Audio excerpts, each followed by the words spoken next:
Engineer Thangamuthu IPS academy அரசு பணி வெற்றியின் முதல் படி. Hi everyone, good morning. So இந்த வீடியோ வந்து பார்த்தீங்கன்னா இந்தியன் கான்ஸ்டிடியூஷன், அதாவது இந்திய அரசியல் அமைப்பு அப்படின்னா என்ன அப்படிங்கிறத பற்றி பார்க்க போகிறோம். ஸோ அதுக்கு முன்னாடி பார்த்தீங்கன்னா இது நம்ம ஒரு கண்டினியூஸ் சீரீஸாக கொண்டு போக போகிறோம். நம்மளோட மேத் பை இன்ஜினியர் தங்கமுத்து அப்படிங்கிற சேனலில் மேத்தில் இது வரைக்கும் வந்து பார்த்தீங்கன்னா ஆல்மோஸ்ட் 100 வீடியோ கிட்ட கொடுத்துருப்போம். சரிங்களா, 87 வீடியோ, அதுக்கப்புறம் ஒரு 3 ரீசனிங் வீடியோ கொடுத்துருப்போம். ஸோ அதுக்கப்புறம் வந்து பார்த்தீங்கன்னா எல்லாமே நம்ம ரிவிஷன் பேட்சில் வீடியோஸ் போய்கிட்டு இருக்கோம். அது மட்டும் இல்லாமல் ஜிஎஸ்ல 10 hours லைவ் நிறையா கொடுத்துருக்கோம். சரிங்களா, இது எல்லாமே நார்மலாக நம்ம சேனலில் இருக்குது, விசிபிளாக இருக்கிறது. ஸோ இது இல்லாமல் ஒரு சில ஏரியாஸ் வந்து பார்த்தீங்கன்னா நமக்கு மெம்பர்ஷிப்ல இருக்கும், தேவைப்படுறவங்க அதில் ஜாயின் பண்ணி பார்த்துக்கலாம். ஸோ இந்த சேனலில் வந்து பார்த்தீங்கன்னா already SI and police exam பற்றின டேட்டாஸ் மட்டுமே அப்டேட் பண்ணிக்கிட்டு இருந்தோம். ஸோ இதுலையுமே சில மேத் டீடைல்ஸ் எல்லாமே இருக்கும் முன்னாடி போட்ட வீடியோஸ். ஸோ இப்போ புது சீரிஸ் வந்து பார்த்தீங்கன்னா 100 hours பாலிட்டி சீரிஸ் ஆரம்பிச்சிருக்கோம். சரிங்களா, இதில் வந்து பார்த்தீங்கன்னா இந்தியன் பாலிட்டியை பற்றி மொத்தம் 100 மணி நேரம் வீடியோ கொடுக்க போகிறோம். ஸோ ஒரு வீடியோ வந்து 1 hour அப்படின்னு பிளான் பண்ணுறப்போ வீடியோ வந்து பார்த்தீங்கன்னா ஆல்மோஸ்ட் ஒரு 100 வீடியோஸ் பிளான் பண்ணியிருக்கேன். ஸோ இதுக்கான டேஸ் வந்து நான் உங்கள்கிட்ட எதுவுமே சொல்லலை. இது வந்து அடுத்து வரக்கூடிய குரூப் 1 குரூப் 2 அடுத்த வருஷம் 2026க்கு அப்புறம் வரக்கூடியதுக்கு இந்த டேட்டா யூஸ்ஃபுல்லாக இருக்கும். நான் இப்போ இருந்தே ஃப்ரீ டைமில் கொடுக்க ஆரம்பிக்கிறேன். மேக்ஸிமம் 2 days ஒன்ஸ் ஒரு வீடியோ அப்படிங்கிறது அப்லோட் ஆகும். ஸோ இதுக்கு வந்து நீங்கள் வெயிட் பண்ணணும் அப்படிங்கிற அவசியம் இல்லை. நீங்கள் நமக்கு கீழே வந்து பார்த்தீங்கன்னா டிஸ்கிரிப்ஷனில் நம்ம சேனல் லிங்க் கொடுக்குறேன், Telegram channel and WhatsApp channel ரெண்டுலையுமே ஜாயின் பண்ணிட்டீங்கன்னா நம்ம வீடியோ போஸ்ட் பண்ண உடனே உங்களுக்கு அதில் அப்டேட் பண்ணிடுவோம். ஸோ நீங்கள் அதுலேருந்து அப்படியே ஃபாலோ பண்ணிக்கலாம். ஸோ இது வரைக்கும் நான் பாலிட்டி வந்து படித்ததே இல்லை. நான் ஸ்கூலில் எல்லாமே பார்த்தீங்கன்னா சயின்ஸ் பேக்ரவுண்டு, எனக்கு பாலிட்டினா என்னன்னே தெரியாது அப்படின்னு சொன்னாலும் சரி, இல்லை அப்படின்னா காலேஜ் முடிச்சு ஒரு 5 to 10 years ஆயிடுச்சு, நான் இதுக்கப்புறம் புக்கை பார்த்ததே இல்லை, ஸோ என்னால் இதை புரிஞ்சுக்கிற முடியாது அப்படின்னு நினைக்கிறீங்களா? உங்களுக்கு எந்த ஒரு பிரச்சனை இருந்தாலும் சரி, ஸோ இதுக்கப்புறம் நீங்கள் ஸ்டார்ட் பண்ணால் கூட ஆல்மோஸ்ட் நான் வீடியோ கொடுத்து முடிச்சதுக்கப்புறம் ஒரு 15 to 20 நாள் கண்டினியூஸாக பார்த்தீங்கன்னா பாலிட்டி டாப் டு பாட்டம் முடிச்சிடலாம். சரிங்களா, ஏன்னா அந்த அளவுக்கு டெப்த்தாக கொடுக்கலாம்னு பிளான் பண்ணியிருக்கேன். அதுக்கு தான் 100 மணி நேரம். ஸோ பாலிட்டியை ஷார்ட் அண்ட் ஸ்வீட்டாக கொடுக்கணும், நம்ம group 4 exam, police constable, SI exam லெவலுக்கு பார்க்கணும் அப்படின்னா நம்ம மேத் சேனல்ல 10 மணி நேரம் வீடியோ ஒன்று கொடுத்துருக்கேன், 10 hours லைவ். அந்த ஒரே லைவ்ல நீங்க ஆல்மோஸ்ட் 10 கொஸ்டின் கேட்டா 8 கொஸ்டின் வரைக்கும் அதிலே வந்துடும். ஸோ அதுதான் வந்து பாத்தீங்கன்னா குரூப் 4 வர ஓகே. நீங்க குரூப் 2 குரூப் 1 அப்படின்னு போய் கொஞ்சம் அனலைஸ் பண்ணணும் அப்படின்னா இந்த வீடியோ யூஸ்ஃபுல்லா இருக்கும். எப்படி நம்ம மேக்ஸுக்கு வந்து ஒரு 100 வீடியோ கொடுத்ததுல ஆல்மோஸ்ட் 25 கொஸ்டின் கேட்கறாங்கன்னா மேக்ஸிமம் 20க்கு மேல போட்டுடலாம். அது நல்லா புரிஞ்சுக்கிட்டீங்க அப்படின்னா 25க்கு 25 கூட போடலாம். அந்த லெவல் தான் போய்கிட்டு இருக்கு. ஸோ இதுவுமே அதே மாதிரி அடுத்த வருஷத்துல இருந்து இந்த வீடியோட இம்பாக்ட் பெருசா இருக்கும் அப்படின்னு நான் எக்ஸ்பெக்ட் பண்றேன். சரிங்களா, இதுக்கும் நீங்க சப்போர்ட் பண்ணுங்க, ஃபாலோ பண்ணுங்க. சப்போர்ட் பண்ணுங்க அப்படிங்கிறத யூஸ் பண்ணிக்கோங்க. சப்போர்ட் பண்ணுங்க அப்படின்னு சொல்றதை விட யூஸ் பண்ணிக்கோங்கன்றதா கரெக்டான வேர்ட். ஏன்னா இது கண்டிப்பா யூஸ் பண்ணி நீங்க அடுத்த லெவல் போகலாம், அவ்வளவுதான். நீங்க இதுக்கு சும்மா வந்து சப்போர்ட் பண்ணணும்னு சொல்லல, கரெக்டா ஃபாலோ பண்ணீங்க அப்படின்னா ஒரு 5 to 6 வீடியோல பாலிட்டியோட பேஸை நல்லா புரிஞ்சுப்பீங்க. அதுக்கப்புறம் வந்து நம்ம 11th 12th புக்ல இருக்கிறது, லட்சுமிகாந்த் புக்ல இருக்குது. ஸோ இதுக்கு நான் கொண்டு வந்திருக்க சோர்சஸ் அப்படின்னு பாத்தீங்கன்னா மெயினா லட்சுமிகாந்த் புக் கவர் பண்றேமா. சரிங்களா, லட்சுமிகாந்த் புக் கவர் பண்ணியிருக்கேன். தென் அதுக்கப்புறம் வந்து பாத்தீங்க அப்படின்னா நம்ம ஸ்கூல் புக்,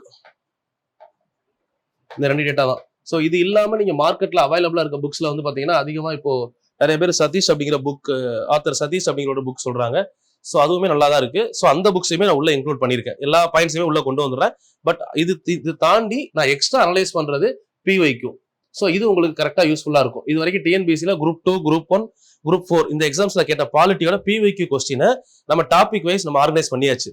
இப்போ வந்து பாத்தீங்கன்னா ஃபர்ஸ்ட் நம்ம இப்போ example first topic historical background. Historical background அப்படின்னா அரசியலமைப்பு உருவான வரலாறு. ஸோ எந்தெந்த ஆக்ட் எல்லாம் போட்டு கடைசியா நமக்கு இந்தியன் இண்டிபெண்டன்ஸ் ஆக்ட் வந்துச்சு. ஸோ அதுல மொத்தம் வந்து பாத்தீங்கன்னா கிட்டத்தட்ட ஒரு 11-12 ஆக்ட் படிப்போம். ஸோ அந்த ஆக்டை ஃபுல்லாவே படிச்சு முடிக்கிறோம். அடுத்த நாள் அந்த ஆக்ட்ல இருந்து என்ன கொஸ்டின் எல்லாம் கேட்டிருக்காங்க அந்த கொஸ்டின் டிஸ்கஷன் செஷன் கொண்டு வர போறோம். ஸோ இப்போ அந்த 100 வீடியோ அப்படிங்கிறதுக்குள்ள உங்களுக்கு வந்து பாத்தீங்கன்னா லட்சுமிகாந்த் புக், ஸ்கூல் புக்ல இருக்க கண்டென்ட் கவர் ஆயிரும், plus previous year question cover பண்ற மாதிரி தான் பிளான் பண்ணியிருக்கேன். வீடியோ லென்த் வந்து பாத்தீங்கன்னா 1 hour இருக்கும். கொஞ்சம் ஸ்கிப் பண்ணாம பாத்துருங்க. ஏன்னா முதல்ல இருந்து நான் போட யோசிச்சதுக்கு ரீசன் இதுதான். 1 hour அப்படின்றப்ப சில பேர் பார்க்க மாட்டேங்கிறீங்க. ஒரு 15 minutes 20 minutes வீடியோனா ஃபுல்லா பாக்குறீங்க. பட் நீங்க கரெக்டா பாத்தீங்க அப்படின்னா உங்களுக்கு ரொம்பவே யூஸ்ஃபுல்லா இருக்கும். இந்த சீரிஸுக்கான டைம் டியூரேஷன் நான் சொல்லல, மேக்ஸிமம் அதிகபட்சமா 6 months எடுத்துக்கலாம். அதிகபட்சம் 6 monthsல 1 day விட்டு 1 day ஆல்டர்னேட் டே அப்படின்னு கொடுத்தேன்னா 6 to 7 months அவ்வளவுதான். அதுக்குள்ள உங்களுக்கு இந்த டாபிக் ஃபுல்லா கம்ப்ளீட் பண்ணிடுவேன். நீங்க கூடவே வீடியோ போட படிச்சுட்டே வந்தீங்கன்னா அதை பெருசா நீங்க கஷ்டப்பட தேவையில்ல. அடுத்த குரூப் 1க்கு ப்ரிலிம்ஸ் கம் மெயின்ஸுக்கு கூட நீங்க நோட்ஸா யூஸ் பண்ணிக்கலாம். இது போக உங்களுக்கு எக்ஸ்ட்ரா பாயிண்ட் தெரிஞ்சாலும் கீழே கமெண்ட் பண்ணுங்க, அதே நம்ம உள்ள ஆட் பண்ணிப்போம். அதே மாதிரி இதுல எக்ஸ்ட்ரா உங்களுக்கு தேவையான டேட்டாஸ் இன்னும் எக்ஸ்பெக்ட் பண்றீங்க அப்படின்னாலும் சொல்லுங்க, அதையும் நான் சொல்றேன். ஏதாவது மிஸ் பண்ணியிருந்தா அந்த வீடியோ முடியும் போது சொல்லிருங்க, அடுத்த வீடியோ அப்லோட் பண்ணும்போது சொல்லிடுறேன். சரிங்களா, வீடியோ எடுத்து அப்லோட் பண்ணணும். அதனால எதுனாலும் உங்களுக்கு ஃபீட்பேக் ஓகேவா இருந்தாலும் சரி, இல்ல இன்னும் அப்டேட் பண்ணணும் அப்படின்னு எக்ஸ்பெக்ட் பண்ணாலும் சரி, ஏன்னா நம்ம கொடுக்குற டேட்டா வந்து போதுன்றதுக்கு ப்ரூஃப் தான் நான் PYQ காமிக்கிறது. இதை நடத்திட்டேன், இதுதான் PYQல கேட்டிருக்காங்க. அப்படி இல்ல இதை தாண்டி ஏதாவது கேட்டிருக்காங்க அப்படின்னா அந்த PYQ கீழே கொடுங்க, எந்த இயர் கொஸ்டின் சொல்லுங்க, அந்த கொஸ்டின் அடுத்த டைம் எக்ஸ்பிளைன் பண்ணி அதை எப்படி நம்ம டேட்டாக்குள்ள இருந்து கொண்டு வந்திருக்கோம், டேட்டாவை எப்படி அனலைஸ் பண்ணி அந்த கொஸ்டின் எடுக்கலாம். சில கொஸ்டின்லாம் பாத்தீங்கன்னா நெகட்டிவ் டைப்பா இருக்கும். அதாவது எது தவறான ஸ்டேட்மெண்ட் அப்படின்னு கேட்டிருப்பாங்க. நமக்கு சரியான ஸ்டேட்மெண்ட் தெரியும், அப்ப அதை வச்சு தான் தவறானதை எடுக்க முடியும். அந்த மாதிரி அந்த தவறானதை போய் தனியா படிக்க முடியாதுல்ல. ஸோ அந்த ஆஸ்பெக்டும் நம்ம தெரிஞ்சுக்கணும் கொஸ்டின்ல ஆன்சர் பண்றப்போ. அது எல்லாமே உங்களுக்கு இதுல கிளியரா சொல்லிடுவேன்.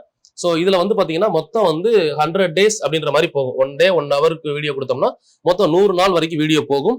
ஸோ இது வந்து அப்கமிங் எக்ஸாம்ஸ்க்கு யூஸ் பண்ணிக்கலாம். இப்ப கரண்டா வரக்கூடிய குரூப் 2 எக்ஸாமுக்கு நீங்க படிக்கிறதுக்கு நம்ம மேத் சேனல்ல, maths by engineer Thangamuthu channel இருக்குங்களா, மேத்ஸ் சேனல். இந்த மேத்ஸ் சேனல்ல வந்து பாத்தீங்க அப்படின்னா உங்களுக்கு டோட்டலா வந்து ஆல்மோஸ்ட் 6 to 10 hours வீடியோ. ஒரு வீடியோ வந்து பாத்தீங்கன்னா 6ல இருந்து 10 மணி நேரம் இருக்கும். இது இப்ப கரண்டா எக்ஸாம் ப்ரிப்பேர் பண்ணீங்கன்னா இதை யூஸ் பண்ணிக்கோங்க. மேத்ஸ் சேனல்ல இருக்குது.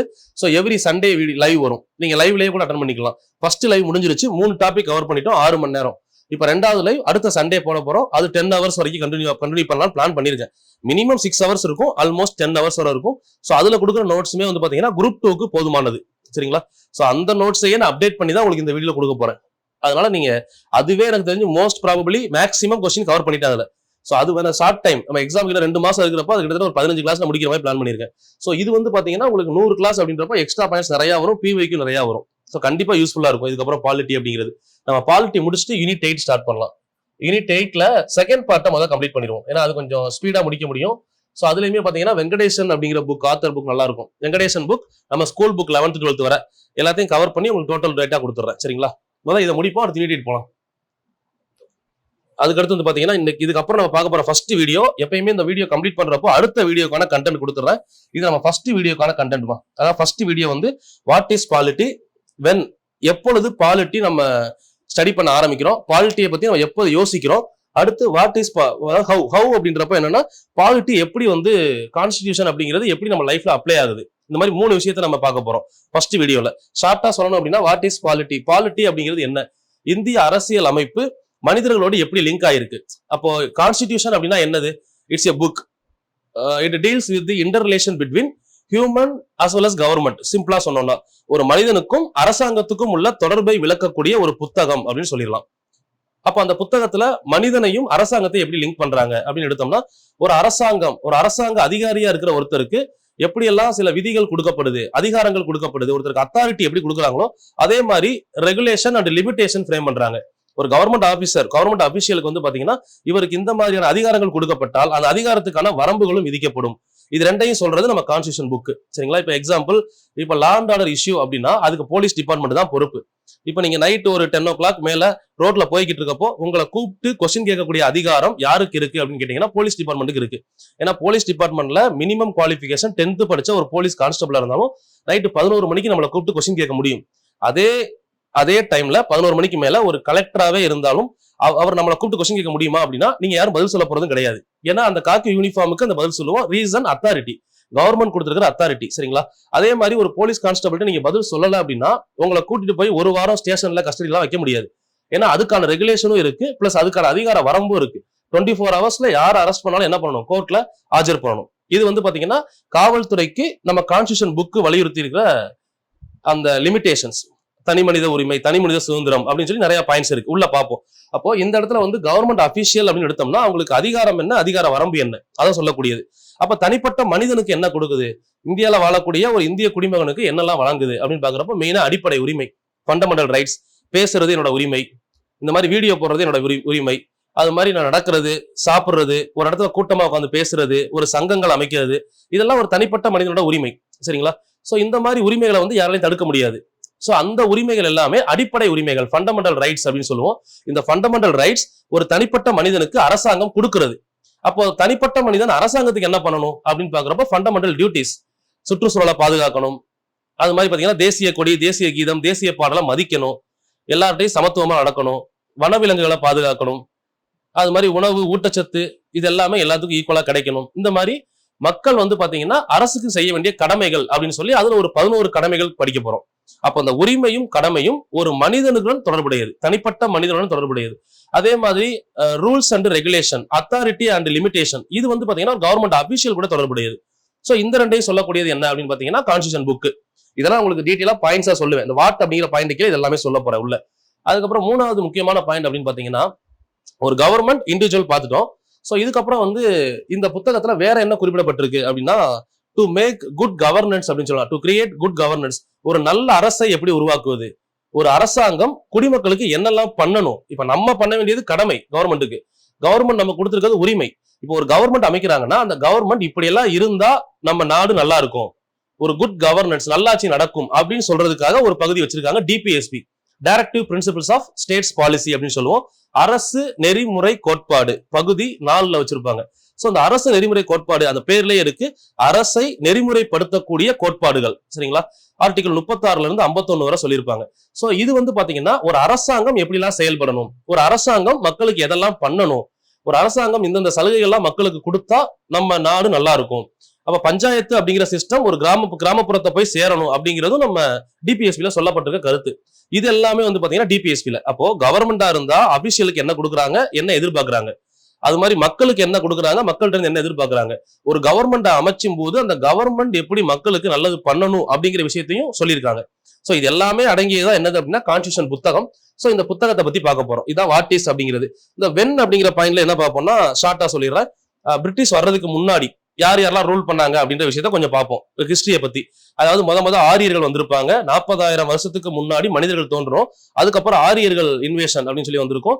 அதுக்கப்புறம் அரேபியன்ஸ் அப்படின்னா ஃபுல்லா முஸ்லிம்ஸ். ஆரியர்கள் அப்படின்னு சொல்றப்போ வந்து பாத்தீங்கன்னா ஸ்டார்டிங்ல வந்தவங்க சமண மதம், புத்த மதம், இந்து மதம், இவங்க தான் உள்ள வந்தது.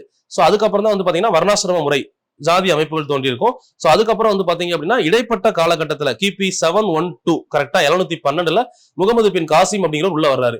அதுக்கப்புறம் வந்து பாத்தீங்கன்னா அரேபியர்கள் வருகை. சோ அங்க உள்ளவங்க ஃபுல்லா பாத்தீங்க அப்படின்னா துருக்கியர்கள், முகலாயர்கள். அவ முகமது பின் காசிம் வந்ததுக்கு அப்புறம் 712ல அவர் வர்றாரு. அதுக்கப்புறம் வந்து பாத்தீங்கன்னா முகமது கஜினி 17 முறை இந்தியா மீது படையெடுப்பாரு. இந்தியா செல்வங்களை ஃபுல்லா சுரண்டிட்டு போயிருப்பாரு. சோ அவரோட பெரிய நோக்கமே வந்து பாத்தீங்கன்னா மற்ற மதங்களை எதிர்ப்பது, செல்வங்களை கொள்ளையடிப்பது, ரெண்டு தான். இவரை பத்தி கொஸ்டின் அடிக்கடி கேட்பாங்க. சோ கஜினிக்கு அப்புறம் முகமது கோரி வந்துட்டு திரும்ப அவரோட கண்ட்ரிக்கு போறப்ப என்ன பண்ணிடுவாங்கன்னா கோரியை கொலை பண்ணிடுவாங்க. ஷியா பிரிவை சேர்ந்த புரட்சியாளர்கள் கோரியை கொலை பண்ணிடுறாங்க. அவருக்கு கீழே இருக்கவங்க டெல்லி சுல்தானியம் அப்படின்னு சொல்லி ஒரு அரசு அமைக்கிறாங்க. அதுக்கு கீழே அடிமை, கில்ஜி, துக்ளக், சையது, லோடின்னு சொல்லி ஒரு 5 வம்சம் வரும். அதை முடிச்சீங்க அப்படின்னா முகலாயர்கள்லாம் முக்கியமா நம்ம பாபர், ஹிமாயூன், அக்பர், அதுக்கப்புறம் வந்து பாத்தீங்கன்னா ஷாஜகான், ஜகாங்கீர், ஷாஜகான், அடுத்து வந்து பாத்தீங்கன்னா லாஸ்ட் அவுரங்கசீப். இதுவரை நீங்க படிச்சிருப்பீங்க. இந்த காலம் இடைப்பட்ட காலம். இவங்க எல்லாருமே முகலாயர்கள். அதை துருக்கி முகலாயர்னு பிரிச்சிருப்போம். சோ இவங்களோட வேலையும் பாத்தீங்கன்னா பெருசா வந்து பாத்தீங்கன்னா நாட்டை வந்து ரூல் பண்றதுன்ற மாதிரி இருக்காது. எல்லாமே வந்து பாத்தீங்கன்னா செல்வத்தை எடுத்துக்கிறது, இந்த மாதிரி விஷயங்கள் நடந்திருக்கும். ஆனா இதுக்கப்புறம் வர்றாங்கல்ல ஐரோப்பியர்கள், அவங்க தான் வந்து பாத்தீங்கன்னா ஒரு ஸ்ட்ராங் பேஸை கொண்டு வருவாங்க உள்ள. சோ அதுதான் வந்து இந்த இடத்துல எப்பொழுதுங்கிற இடத்துல முக்கியமானது. 1600 டிசம்பர் 31ல ஈஸ்ட் இந்தியன் கம்பெனி, கிழக்கிந்திய கம்பெனி ஆரம்பிப்பாங்க. அங்க இருந்து நமக்கு ஒரு 10 பாயிண்ட் போதும். எப்ப இந்தியாக்குள்ள வர்றாங்க, இந்தியாக்குள்ள வந்து முதல் கோட்டை எங்க கட்டுறாங்க. சோ இந்த இடத்துல கோட்டைகளும் ட்ரேடிங் பாயிண்ட், வணிகத்தலமும் ரொம்ப ரொம்ப முக்கியம். அந்த ஃபோர்ட்டும் ட்ரேடிங் பாயிண்டும். ஏன் அப்படின்னா ஒருத்தவங்க வந்து கோட்டையை அமைக்கும் போதுதான் அந்த கோட்டையை பேஸா வச்சுதான் நம்ம இந்தியாவை ரூல் பண்ண ஆரம்பிப்பாங்க. அதனால அந்த கோட்டைகள் அப்படிங்கிற பாயிண்ட் நம்ம இங்க தெளிவா பார்க்கணும். இந்த இடத்துல கோட்டைகள்ல கண்டிப்பா கொஸ்டின்ஸ் வரும். கிட்டத்தட்ட வந்து பாத்தீங்கன்னா ஒரு 7-8 கோட்டைகள் இருக்கு. செயின்ட் ஜார்ஜ் கோட்டை, செங்கோட்டை, பிரான்சிஸ் கோட்டை, பாண்டிச்சேரி லூயிஸ் கோட்டை, அது மாதிரி பாத்தீங்கன்னா இது கொல்கத்தா வில்லியம் கோட்டை, இந்த மாதிரி கோட்டைகள் நிறைய இருக்கு. தென் பழவேற்காடுல வந்து பாத்தீங்கன்னா ஹெல்டிரியா கோட்டை 1613 கட்டப்பட்டது, டச்சுக்காரர்கள். இந்த மாதிரி கோட்டைகளை ஃபுல்லா படிக்கணும். யாரு கட்டினாங்க, எந்த வருஷம், இதெல்லாம் இப்ப அடுத்த வீடியோல கொடுக்க போறேன். சரிங்களா? இதை ஏன் படிக்கணும்ன்றதுக்கு ரீசன் இதுதான். ஏன்னா கோட்டையை கட்டினாதான் அந்த கோட்டையில இருந்து ஆட்சி அமைக்க முடியும். இப்ப எப்படி நம்மளோட ஸ்டேட் கவர்மெண்ட்டுக்கு சட்டமன்றம் இருக்கோ, அது மாதிரி நம்ம சென்ட்ரல் கவர்மெண்ட்டுக்கு நாடாளுமன்றம் இருக்கு. அதே மாதிரிதான் ஆங்கிலேயர்கள் உள்ள வந்தப்போ அவங்களோட ஆட்சி செய்யக்கூடிய இடமா கோட்டைகள் விளங்கியது. அந்த வில்லியம் கோட்டையில தான் ஃபர்ஸ்ட் ஹை கோட்டை, சுப்ரீம் கோட்டையை கொண்டு வந்திருப்பாங்க ஆக்சுவலா. சோ அதெல்லாம் உள்ள பார்ப்போம் டீடைலா. அதனால கோட்டைகள் கண்டிப்பா இந்த இடத்துல படிக்கணும். எப்பொழுது அப்படிங்கிறதுல. தென் எப்படி அப்படின்னு கேட்டீங்கன்னா நம்ம கான்ஸ்டிடியூஷன் எப்படி ரன் ஆகுது, இந்திய அரசியலமைப்பின் படி அரசியலமைப்பின் தூண்கள் அப்படின்னு சொல்லியிருப்பாங்க. பில்லர்ஸ் ஆஃப் இந்தியன் கான்ஸ்டிடியூஷன் அப்படின்னா ஒரு 4 விஷயம் சொல்லுவாங்க. ஒண்ணு வந்து பாத்தீங்கன்னா சட்டம் இயற்றக்கூடிய இடம். சட்டம் இயற்றும் இடம் அப்படின்னு கேட்டீங்கன்னா லெஜிஸ்லேச்சர், டு மேக் லா. சிம்பிளா சொன்னீங்கன்னா சட்டத்தை எழுதக்கூடிய இடம், சட்டம் இயற்றப்படும் இடம். அது வந்து சென்ட்ரல் கவர்மெண்ட்ல எடுத்தீங்கன்னா பார்லிமெண்ட், ஸ்டேட் கவர்மெண்ட் எடுத்தீங்க அப்படின்னா லெஜிஸ்லேச்சர், சட்டமன்றம். அதே மாதிரி சட்டத்தை நடைமுறைப்படுத்தும் இடம் எக்ஸிகியூட்டிவ் வந்தீங்க பாத்தீங்கன்னா நிர்வாகம். அதுல வந்து பாத்தீங்கன்னா நம்ம ஐஏஎஸ், ஐபிஎஸ் ஆபீசர்ஸ் கேடர், கீழே வந்து நம்ம டிஎஸ்பி, டிசி கேடர்ஸ், இவங்க எல்லாமே அரசு அதிகாரிகள், சட்டத்தை நடைமுறைப்படுத்துறவங்க. 3வது கேட்டகரி வந்தீங்க அப்படின்னா தேர்ட் கேட்டகரியில ஜுடிஷியரி அப்படின்னு பாக்குறப்போ நீதித்துறை. அதுல வந்து சென்ட்ரல் கவர்மெண்ட்டுக்கு சுப்ரீம் கோர்ட், ஸ்டேட் கவர்மெண்ட்டுக்கு ஹை கோர்ட். சரிங்களா? இந்த ஆர்டர் இது 3மே வந்து பாத்தீங்கன்னா சட்டத்தோட ஸ்ட்ரக்சர். இதுல 4வதா கருதப்படக்கூடிய தூண் என்ன அப்படின்னா இங்க நடக்கக்கூடிய விஷயங்களை மக்கள்கிட்ட கொண்டு போய் சேர்க்கிறது. அதை வந்து ஷார்ட்டா மீடியான்னு சொல்லுவோம். ஊடகம் 4வது தூண். இப்ப இது ப்ரீவியஸ் இயர் கொஸ்டின். இந்திய அரசியலமைப்பின் 4 தூண்கள் எதுன்னு கேட்டாங்கன்னா ஃபர்ஸ்ட் வந்து பாத்தீங்கன்னா பாராளுமன்றம், ஷார்ட்டா சொன்னோம்னா. அதோட மீனிங் என்ன அப்படின்னா லெஜிஸ்லேச்சர், சட்டம் இயற்றக்கூடிய இடம். அது மாதிரி ரெண்டாவது தூண் வந்து பாத்தீங்க அப்படின்னா எக்ஸிகியூட்டிவ், நிர்வாகத்துறை, சட்டத்தை நடைமுறைப்படுத்தும் இடம். மூணாவது சட்டத்தில் குளறுபடிகள் ஏற்பட்டால் தீர்த்து வைக்கக்கூடிய இடம், ஜுடிஷியரி, நீதித்துறை.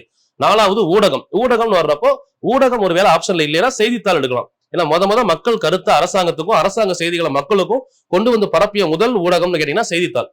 அதுக்கப்புறம் வந்து பாத்தீங்கன்னா இப்ப நம்ம சோசியல் மீடியா எடுத்துக்கலாம். ஃபேஸ்புக், வாட்ஸ்அப், இன்ஸ்டாகிராம், ட்விட்டர், இதெல்லாமே இப்போ வந்தது. அதனால இதெல்லாம் சேர்ந்ததுதான் இந்தியன் கான்ஸ்டிடியூஷன். ஸோ ஃபர்ஸ்ட் கிளாஸ்ல இந்த பார்ட் தான் பார்ப்போம். இதை முடிச்சதுக்கு அப்புறம் ஒவ்வொரு வீடியோ முடிக்கும் போதுமே உங்களுக்கு அடுத்த வீடியோல என்ன சொல்ல போறேங்கிற கண்டினியூட்டி கொடுத்துறேன். ஏன்னா இப்ப நான் ஃபுல் டாபிக் சொல்லி முடிச்சா அதுக்கே 1 hour ஆகும். சரிங்களா? ஏன்னா அந்த வீடியோ இப்போதைக்கு நான் இதுல தேவையில்லை, உங்களுக்கு மேக்ஸ் சேனல்ல போட்டிருக்கேன், அதை பாத்துக்கோங்க. இங்க நான் வந்து டேரக்டா டாபிக் உள்ள போயிடுறேன். இதுல உங்களுக்கு என்ன சொல்ல போறேன்னா 100 hours லைவ் ஸ்டார்ட் பண்ண போறோம். ஸோ மேக்ஸிமம் 2 days ஒன்ஸ் வந்து வீடியோஸ் வந்துகிட்டே இருக்கும். நீங்க ரெகுலரா ஃபாலோ பண்ணுங்க. வீடியோஸை பொறுத்தவரை மேக்ஸிமம் உங்களுக்கு ஈவினிங் டைம்ல அப்லோட் பண்ற மாதிரி பாக்குறேன். சரிங்களா? ஈவினிங்ல. ஸோ ரெகுலரா பார்த்துட்டே இருங்க. அது மாதிரி சேனல்ல ஃபாலோ பண்ணிட்டு ஜாயின் பண்ணிக்கோங்க. உங்களுக்கு ஏதாவது டவுட்ஸ் இருந்தாலும் கீழே கமெண்ட் பண்ணுங்க. டவுட்டை கண்டிப்பா கிளாரிஃபை பண்றேன். ஒரு வீடியோ கொடுக்குறேன் அப்படின்னா அந்த பார்ட் முடிகிற வரை கொஞ்சம் வெயிட் பண்ணுங்க. இப்போ 1 hour வீடியோன்றப்போ ஹிஸ்டாரிக்கல் பேக்ரவுண்ட் மினிமம் 3 மணி நேரம் ஆகும் தெளிவா எடுத்து முடிக்க நோட்ஸ் கொடுத்து. ஸோ அப்போ அந்த 3 மணி நேரம் வீடியோ முடிச்சுட்டு 1 hour வந்து பாத்தீங்கன்னா உங்களுக்கு PYQ செஷன் இருக்கும். அப்போ அந்த 4வது செஷன் முடிகிறப்போ உங்க டவுட்டை வந்து கிளியரா கேளுங்க. ஏன்னா நீங்க கேட்கிற டவுட்டை 4 செஷன்ல சொல்லியிருப்பேன். நான் மேக்ஸிமம் அது எங்க சொல்லணுமோ அந்த இடத்துல இன்சர்ட் பண்ணிருப்பேன். ஸோ நீங்க அதை பார்க்காம சொல்லக்கூடிய விஷயத்த பின்னாடி கேட்டீங்கன்னா அது எங்க சொல்லணுமோ அதை மாத்தி சொல்றப்போ அந்த ஸ்ட்ரக்சர் மாறிடும் உங்களுக்கு படிக்கக்கூடிய வே. அதனால அந்த டாபிக் முடிகிற வரை வெயிட் பண்ணுங்க. டாபிக் முடிச்சு PYQ கொண்டு போவோம்ல, அந்த PYQ கொண்டு போற செஷனுக்கு முன்னாடி உங்க டவுட்ஸ் ஃபுல்லா கேட்டீங்கன்னா எனக்கு சொல்றதுக்கு ஈஸியா இருக்கும். அது மாதிரி ஃபர்ஸ்ட் வீடியோ 2வது வீடியோ டவுட் கேட்டிருந்தா கூட நான் அதை வெயிட் பண்ணி PYQ தான் சொல்லுவேன். அது நீங்க எதுவும் நினைச்சுக்க வேணாம். ஏன்னா அதுல எந்த இடத்துல இன்சர்ட் பண்ணணுமோ அங்க இன்சர்ட் பண்ணிடுவேன். அப்படி வர முடியாத டேட்டாவா இருந்தா அது எலிமினேஷன் டேட்டாவா இருக்கும். அதை நான் PYQ கூட மிங்கிள் பண்ணி சொல்லிடுவேன். சரிங்களா? வேற ஏதாவது டவுட்ஸ் இருந்தாலும் கீழே கமெண்ட் பண்ணுங்க.